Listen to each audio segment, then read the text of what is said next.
It's time for the greatest athleticism you've ever seen in your life. The pros and the leagues are shaking in their boots. With all the videos out there of talented bowlers showing their stuff, there's this series, as it is now time to watch me suck at bowling.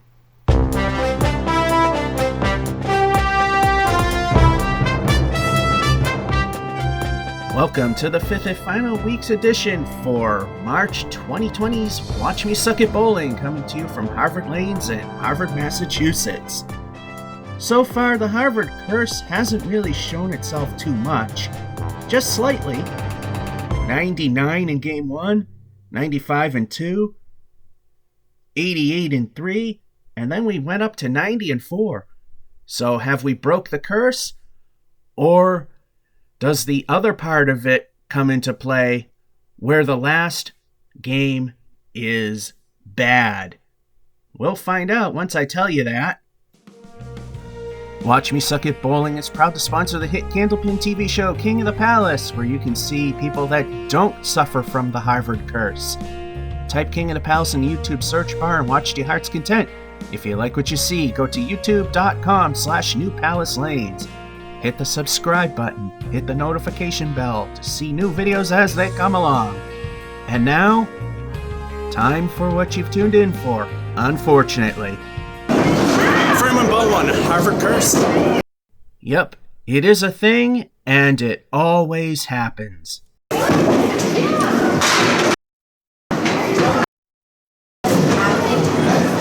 2. Of course, I need to mention, due to this place playing music, most of the audio is muted. Ball 3, I don't know what's doing it, but it counts. Since the ball didn't touch any fair piece of wood or a standing pin, that one does not count. Swing and a miss, and that will be a 7. For those of you who like the pin setters, here's the bowl more in action. What you can't see from back where we're bowling is the curtain is taking out the pins. If the pin simply just fell on its own, so long as the ball was delivered, it would count. Anyway, there's a new set. Frame 2, ball 1. I always wonder why pins just randomly fell on lane 4. Now I know.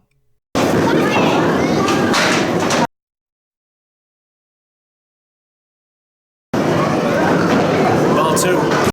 Almost every first ball here is a bad one. Harvard curse.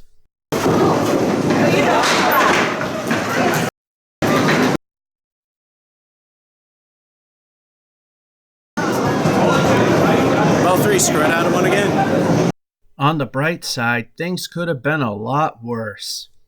The wood helps clear things up with a 9. So far, not so bad. We got robbed of one pin in 1 with a 7 instead of an 8. Then a 9 and 2 recovering from a half Worcester. 16. Frame 3, ball 1. There have been some rough patches, but so far we're putting a halfway decent game together. Ball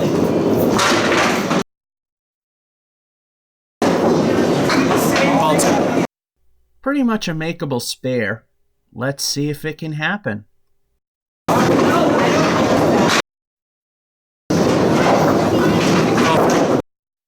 Worst case scenario, we're looking at an 8, which isn't too bad.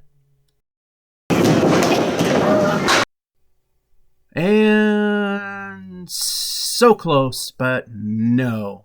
That'll be 9. Frame 4, ball 1. The game has improved ever so slightly, but can we do even better?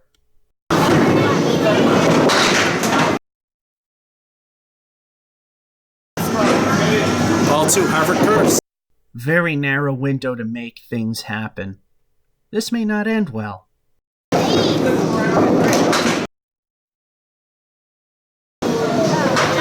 3. Ball hit the right pin, but it was on the wrong side. The Harvard curse was all over that frame. Double pinochle for 6. The Harvard curse is definitely in effect. We're just in it for the ride, hoping for the best. We got a 9 and 3, But then the Harvard curse truly showed itself with only a 6 and 4. Got screwed quite a bit there. 31. If there's any time to bounce back, now is the time.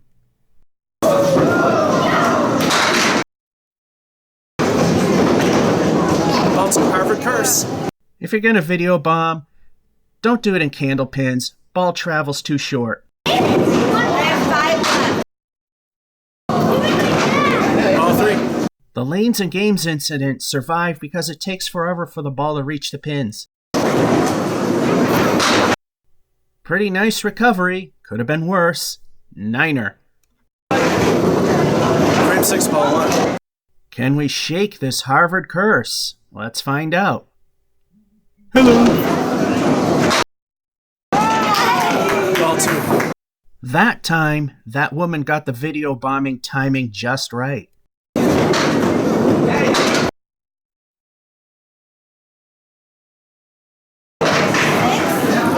3. I can't see how the Four Horsemen can be somebody's favorite leave. I hate it. There's one of the reasons why I hate it. 7. The good news is we're at least on a minimal average ability game. Bad news is it's the Harvard curse. 9 and 5, and then the weeks 7 and 6, 47. Frame 7, ball 1. Once again, we're in it for the ride, but let's just try to make it as smooth as possible.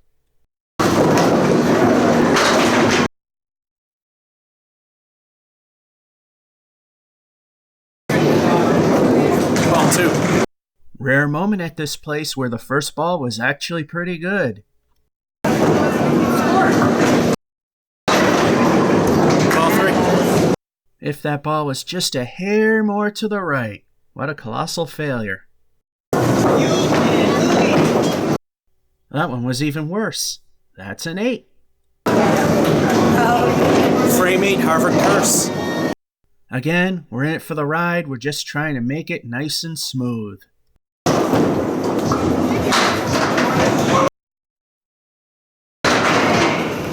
Ball 2, welcome to Masons. Here at Harvard Lanes, Lane 4 is known to be one of the hardest ones in the house. Ball 3, Harvard curse alive and well. On the plus side, there's quite a bit of real estate to get at least something. That should have been ball 1. The result would have been much better than a 6. It looks like this is definitely going to be a subpar game. We got an 8 and 7, and then the 6 to ruin things at 8. Still possible with a 61, but I don't know. Disastrous ending per usual. Curse or not, the month usually ends on a sour note. Ball 2. Typical ugly leave that we get around here. 4 horsemen plus the 6 and 10. Where was that shot a few frames ago? Ball 3. Second ball wasn't too bad, but we got the 6 and 10 to deal with. A bit too far to the right, but 9 is good. Last frame, ball 1, need 9. We need to actually clean the plate in order to barely make it an average ability game.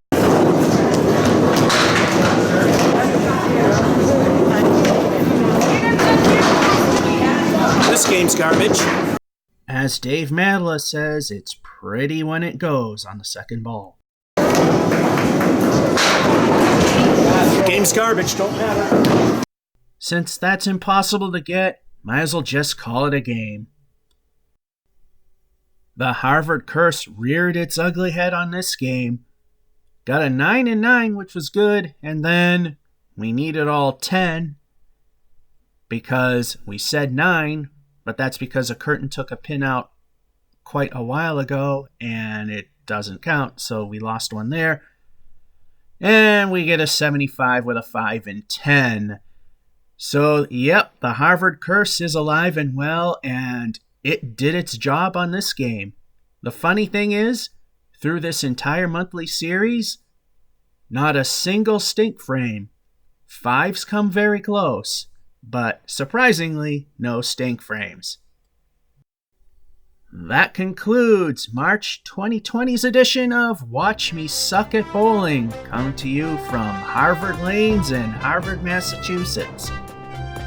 Unfortunately, due to the current health crisis as of this time, we are going to have to be a little creative for the next month's shows. The show will go on. This is George F551 saying hope you enjoyed and have a good one.